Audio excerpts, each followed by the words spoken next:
Dear children, welcome to our channel Grammar and Hands. இந்த வீடியோல 7ஆம் வகுப்பு கணக்கு 2ஆம் பருவம் இயல் 3 இயற்கணிதத்துல பயிற்சி 3 குறிய கணக்குகளுக்கான விடைகளை பார்க்கலாம்.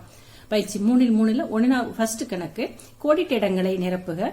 இதை எப்படி படிக்கணும்னு பாத்தீங்கன்னா a கியூப் இல்லைன்னா நீங்க தமிழ்ல படிக்கணும் a இன் அடுக்கு 3 b இன் அடுக்கு 2 c இன் அடுக்கு 4 d இன் அடுக்கு 2ன்னு சொல்லி படிக்கிறோம். பொதுவா இதை நீங்க தெரிஞ்சுக்கிட்டீங்கன்னா ஒண்ணு நல்லா இருக்கும். அதாவது இதை வந்து a பவர் 3 அப்படி கூட படிங்க. a power 3 b power 2 c power 4 d power 2ன்னு சொல்லிட்டு படின்னு கேட்டிருக்காங்க. அப்ப நம்ம இது படிக்கிறது இருக்கட்டும். படி அப்படின்னா எப்படி கண்டுபிடிக்கணும்னு கேட்டீங்கன்னா இது ஃபுல்லா சேர்ந்தது ஒரு உறுப்பு.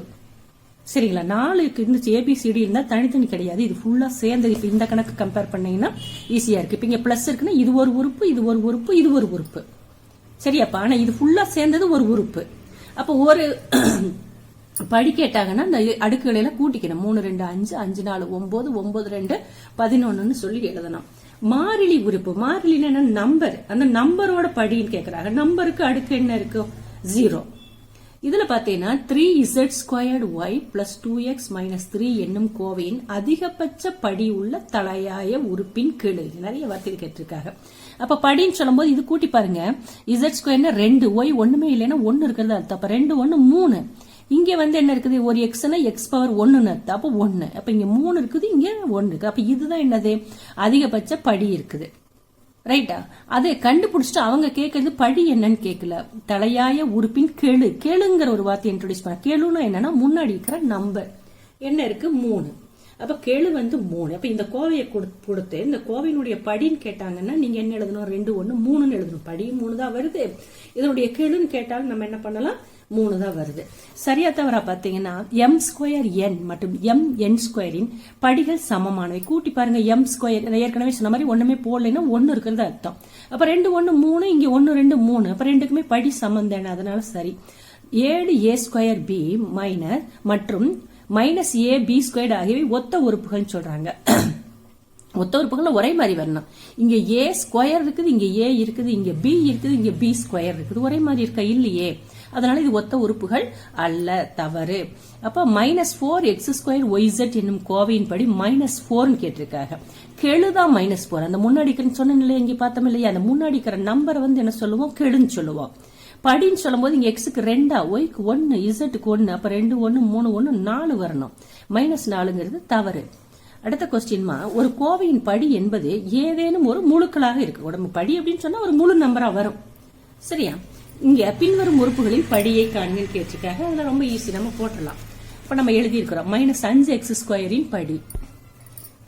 எக்ஸ் 2 இருக்கு. அப்ப 2. -7ab ஏக்கு 1 பிக்கு 1 1 1 2. 12p² r² சொல்லும்போது pனா 1 அம்மா. அப்ப 1 2 3 3 2 5ன்னு போட்டுக்கலாம். -125 படி. இது வேறு நம்பர். நம்ம ஏற்கனவே வந்து ஒரு எண்ணினுடைய கெழு மாறிலியினுடைய கெழு வந்து 0ன்னு போட்டிருக்கிறோம். ரைட். 3z படின்னு சொல்லுவோம். வெறும் z என்ன அர்த்தம்? z பவர் 1ன்னு அர்த்தம். அப்ப 3z படி கேட்டாங்கன்னு என்ன எழுதணும்? 1. 4வது கணக்கு என்ன கேட்டிருக்காங்கன்னா பின்வரும் கோவைகளின் படியை காண்கன்னு கேட்டிருக்காங்க. அதாவது முதல்ல தனி உறுப்பு கொடுத்தாங்க, இப்ப கோவை கொடுத்திருக்காங்க. அப்ப இது வந்து நம்பர், அதோட கெழு வந்து என்னது? 0 விட்டுறலாம். அப்ப இதுவே அதிகபட்சமா இருக்கு.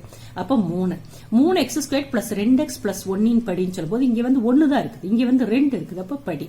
அப்ப படினா கொடுத்துற கோவைகள்ல வந்து எதனுடைய அடுக்கு அதிகமாக இருக்கிறதோ அதைத்தான் நம்ம படின்னு சொல்லுவோம். இங்க 3t⁴ -5s⁴ கூட்டல் 7s⁴ 3t⁴ படின்னு கேட்டிருக்காங்கப்பா. கவனிங்க. இங்க t⁴ இந்த கோவைக்கு, அதாவது இது ஒரு கோவை, இது ஒரு கோவை, இது ஒரு கோவை. இதுக்கு வந்து 4, இதுக்கு 2, இந்த எஸ்க்கு 1 3, இதுக்கு 3 2 5. அப்ப 5 தானே பெருசு. அப்ப கோவையினுடைய படி வந்து 5. 5 - 9y + 15y² - 6yக்கு பின்படி பார்த்தாவே தெரியும். இங்க y 1 தான் இருக்கு, இங்க 2y இருக்கு, இங்க 3y இருக்கு. அது 3y அல்ல, y³ இருக்குது. அதனால 3. இங்க u⁵ + u⁴v u³ v² u இன் அடுக்கு 2 v இன் அடுக்கு 3 u v இன் அடுக்கு 4 எல்லாத்துலயுமே 5 தாண்டா வரும். இங்க 5 வருதாம்மா. இங்க 4 1 5, இங்க 3 2 5, இங்க 2 3 5. இங்க யூனா என்ன அர்த்தம்? யூனா என்னமா அர்த்தம்? u பவர் 1ன்னு அர்த்தம். அப்புறம் ஒரு v பவர் 4. அப்ப 1 4 5, எல்லாத்துலயுமே 5 5 தான் வருது. அப்ப அதிகபட்சம் இருக்கிறது என்னது? 5ன்னு சொல்லி எழுதிடலாம். 5வது கணக்குமா ஒத்த உறுப்புகளை கண்டறிய அப்படின்னு கேட்டிருக்காங்க. ஒத்த உறுப்புனா நான் என்ன சொல்லியிருக்கிறேன், அடுக்குகள் சமமா இருக்கணும், இதுல வார எழுத்துக்கள் எல்லாமே அதுல வரணும். அப்படி வரதான் என்னது ஒத்த உறுப்புகள். அப்படி நீங்க கணக்கு பார்க்கும் பொழுது பாத்தீங்கன்னா எல்லாத்துலயுமே XYZ இருக்குது. XYZங்கிறது YXZ மாறி வந்தாலும் அது தப்பு கிடையாது. பெருக்கல்ல 2 பெருக்கல் 3 நாளும் 3 பெருக்கல் 2 நாளும் ஒண்ணுதான். அது நம்மளுக்கு பிரச்சனை கிடையாது. XYZ XYZ XYZ இங்கேயுமே XYZ இருக்குது, இங்க YX அது ஒண்ணு எல்லாத்துலயுமே XYZ இருக்கு காமனா. ஓகே, ஒரே மாதிரி இருக்குன்னா இங்க X அடுக்கு 3 2 Xக்கு 3 Yக்கு 2 1 அப்படி எங்க வருதுன்னு கேட்டீங்கன்னா Xக்கு என்னமா 3 Yக்கு 2 அந்த மாதிரி எதுவுமே இல்ல. கரெக்டா பாத்தீங்கன்னா இது Y அடுக்கு 3 X அடுக்கு 2 இது அப்புறம் இது ரெண்டு மட்டும் நீங்க கம்பேர் பண்ணுங்க. இங்க Yக்கு 3 Yக்கு 3 Xக்கு 2 இங்க Xக்கு 2 Zக்கு 1 YZக்கு 1 அப்ப இது ரெண்டு தான் சமமா வருது. இதோட நீங்க கம்பேர் பண்ணி இங்க Zக்கு 1 இருக்குது இங்க 3 இருக்குது, அப்ப இது ரெண்டு ஆகாது.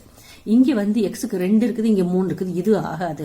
இங்க Xக்கு 2 இருக்குது 3 இருக்குது, ஆகாது. பொறுமையா செக் பண்ணுங்க. இது உங்களுக்கு 6th ஸ்டாண்டர்டுக்கு அடுத்தாப்புல 7th ஸ்டாண்டர்ட்ல அடுத்த ஸ்டெப். உங்களுக்குமே இன்னும் 2-3 பயிற்சிகளை இன்னும் கொஞ்சம் அதிகப்படுத்திட்டே போவாங்க. 8th ஸ்டாண்டர்ட் பார்க்கும்போது இதோட பேசிக் தெரிஞ்சா மட்டும்தான் சில்ட்ரன் நீங்க 8th ஸ்டாண்டர்ட் கொஞ்சம் ஈஸியா படிக்க முடியும். அப்ப ஒத்த உறுப்புகள் உங்களுக்கு புரிஞ்சுதா? அதுல என்ன இருக்குதோ அதே தான். நம்ம முன்னாடி இருக்கிற கெழுக்கள் நம்பர் நம்மளுக்கு ப்ராப்ளம் கிடையாது. அந்த கோவை இருக்குது இல்லையா, அந்த கோவை அது கரெக்டா இருக்கணும்.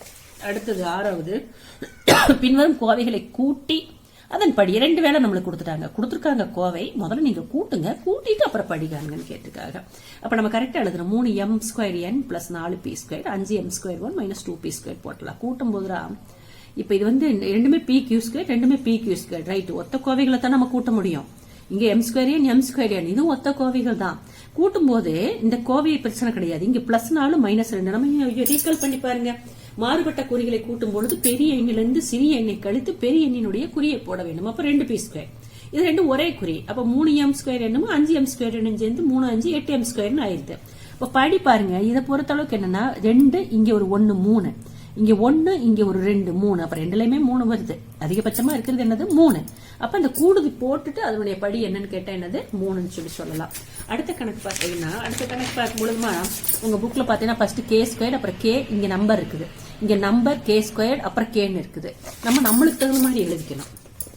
புரியுதா? எழுதும் போது இந்த k² மதிப்பு நம்ம ஃபர்ஸ்ட் கணக்கு பார்க்காம தேர்டுக்கு போயிட்டோம்டா. First 9x + 3y 10x - 9y இங்கே அதே மாதிரி +3 இருக்குது, இங்க -9 இருக்குது. மாறுபட்ட குறி 9ல 3 போச்சுன்னா 6, பெரிய எண்ணோட குறி மைனஸ், அப்ப -6y.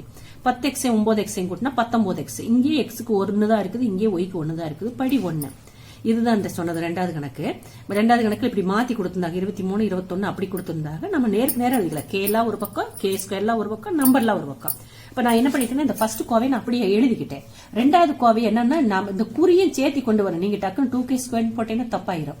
-2k² + 21k + 23 நீங்க என்ன பண்ணிக்கணும், கரெக்டா அந்த குறியோட சேர்த்தி கொண்டு வாங்க. இப்ப கூட்டுங்க. இது ரெண்டுமே பிளஸ் இருக்கனால 46 23 கூட்டி 69 போட்டாச்சு, பிரச்சனை இல்ல. இங்க மைனஸ் இருக்கு, இங்க பிளஸ் இருக்கு, மாறுபட்ட குறி. அப்ப 25ல 21 போச்சுன்னா 4, பெரிய எண்ணோட குறி மைனஸ், ரைட். இங்க வேறு k² என்னமா அர்த்தம், ஒரு k² அர்த்தம். அப்ப இங்கே மாறுபட்ட குறி 2ல 1 போச்சுன்னா 1, பெரிய எண்ணோட குறி -1 k² எழுதுவோம். முன்னாடி 1 போடுறதுனாலும் அது 1 இருக்கிறது அர்த்தம். அப்ப இங்க பாத்தீங்கன்னா k² 2 இருக்குதுடா. படின்னு என்ன சொன்னேன், அடுக்கு. இங்க ஒண்ணுமே இல்லைன்னா 1 இருக்கிறதா அர்த்தம். அப்ப 2 பெருசா 1 பெருசா, 2 தான் பெருசு. அப்ப கூட்டின பிறகு கோவையினுடைய படி என்னது 2. இந்த கணக்கு நம்ம ஏற்கனவே நான் ஃபர்ஸ்ட் எடுத்த உடனே அதை சொல்லிட்டேன்லடா, ரைட். அடுத்தது பாத்தீங்கன்னா 7வது கணக்கு பின்வரும் கோவைகளை சுருக்கி அதன் படியை காண்கன்னு கேட்டிருக்காங்க.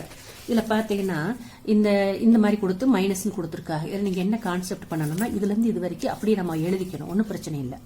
இப்ப இந்த மைனஸ் ஓட்டு பிராக்கெட் போட்டானா -1/2 அர்த்தம். அப்ப இந்த மைனஸ் கொண்டு போய் உள்ள இருக்கிறது எல்லாத்தையும் பெருக்கணும். அப்ப குறியைத்தான் பெருக்கணும். இங்க ஒண்ணுமே இல்லைன்னா பிளஸ் இருக்கிறது அர்த்தம். அப்ப -× +-3x², -× பிளஸ், அதாவது ஒரே குறியை பெருக்கினா பிளஸ் ஆயிரும். மறுபடியும் அந்த 6xy, இங்க மறுபடியும் -× பிளஸ் போட்டு இந்த 3y². இன்னும் என்ன பண்றேன்னு கேட்டீங்களாடா, ஒரே மாதிரி இருக்கிறதுல பக்கத்துல 10x². அப்பா இங்க ஒரு -3x², இந்த குறியோட சேர்த்தி கொண்டு வரணும், இல்லைன்னா உங்களுக்கு கணக்கு தப்பா போயிடும். அப்ப 10x² மைனஸ் 3x², அடுத்து மைனஸ் 3xy, இங்க ஒரு 6xy இருக்குது, அதை கொண்டு வந்து பக்கத்துல வச்சுக்கோங்க. அப்புறம் 9y², இங்க ஒரு 3y². அப்ப ஒத்த கோவைகளை பக்கத்துல எழுதும்போது ஈஸி. இப்ப நான் போடுறது வந்து ஈஸி எழுதிடுவேன். எப்படியே 10 3 அப்படி மனசுக்குள்ள வச்சு போட்டலாம். நீங்க குழந்தை பிள்ளைங்க என்ன பண்ணணும்னா ஒத்த கோவைகளை பக்கத்துல கொண்டு வந்துட்டீங்கன்னா கூட்டுறதுக்கு ஈஸியா இருக்கும். இங்க 10ல 3 போனா 10x²ல 3x² போனா 7x². Minus 3xy plus 6xy வேறுபட்ட குறி. அப்ப 6ல 3 போனா 3, பெருசோட குறி வந்து பிளஸ். இங்க ரெண்டுமே பிளஸ் இருக்குது, ப்ராப்ளம் இல்ல. 9 3 12y². கோவையினுடைய படி பாத்தீங்கன்னா இங்க 2 இருக்கா, இங்கேயும் பாத்தீங்கன்னா x⁻1 y⁻1, இதுக்கு 2 வரும், இதுக்கு 2 வரும், எல்லாத்துலயுமே 2 வருது, நம்ம 2 போட்டுக்கலாம். சரியா? அடுத்தது பாத்தீங்கன்னா ரெண்டாவது கணக்கு 9a⁴ minus 6a³ minus 6a⁴ minus 3a². இதுல நம்ம என்ன பண்றோம், ஒரே படிவாரதெல்லாம் கரெக்டா எழுதிக்கிறோம். 9a⁴ ஆமா, அடுத்து பவர் 4 வருது, இங்க வருது பாத்தீங்களா, அப்ப minus 6a⁴ minus 6a³ எழுதிட்டோம்னா a³ வருது எங்கமா இருக்குது, இங்க இருக்குது, அப்ப பிளஸ் 7a³. அடுத்தது இது நம்ம எழுதிட்டோம். மைனஸ் 3a² எழுதிட்டோம்னா a² வருது, இங்க இருக்கா, மைனஸ் 5a². நம்ம எழுதும் பொழுது இந்த கணக்குல செய்யும் பொழுது முதல்ல புக்குல இருக்கிற அந்த எல்லா உறுப்புகளையும் எழுதிட்டோமா, நம்பரை கரெக்டா எழுதணுமா, அடுக்க கரெக்டா எழுதணுமா, அதுல வர பிளஸ் மைனஸ் எல்லாம் கரெக்டா எழுதணுமான்னு புக்ல இருந்து நோட்லயோ அல்லது எக்ஸாம்ல பேப்பர்லயோ காப்பி பண்ணும் பொழுது அதை செக் பண்ணிட்டு தான் நீங்க கணக்கு போடணும்.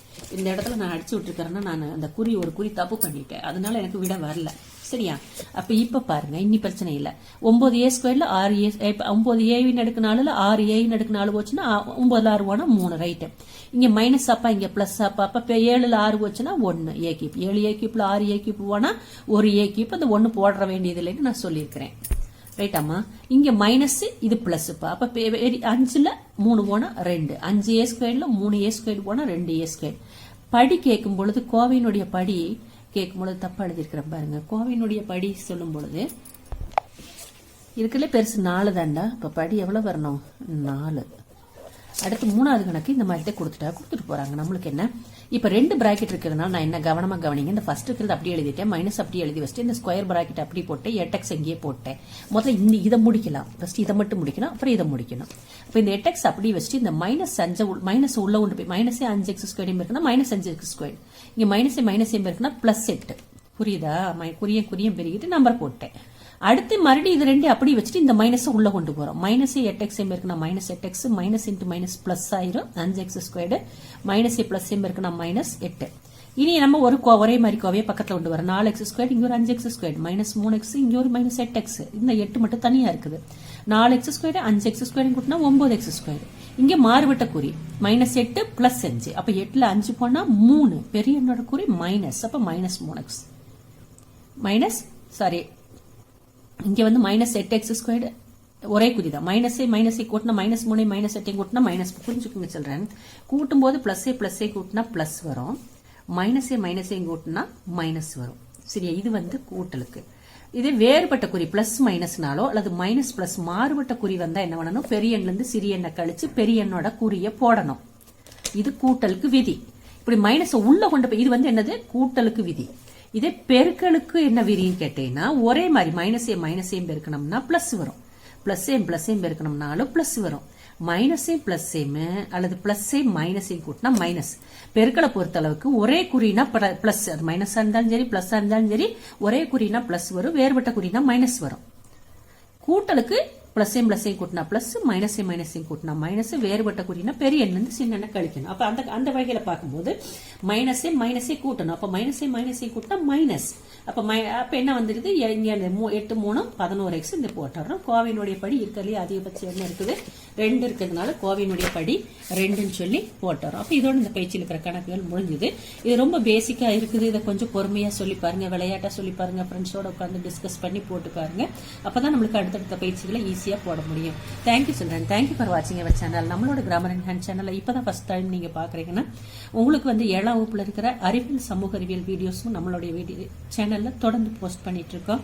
இது வரைக்கும் சேனலை சப்ஸ்கிரைப் பண்ணாம பாக்குறீங்கன்னா சப்ஸ்கிரைப் சில்ட்ரன், அண்ட் நம்மளோட வீடியோ லிங்க் உங்க ஃப்ரெண்ட்ஸ்களுக்கு ஷேர் பண்ணுங்க. தேங்க்யூ.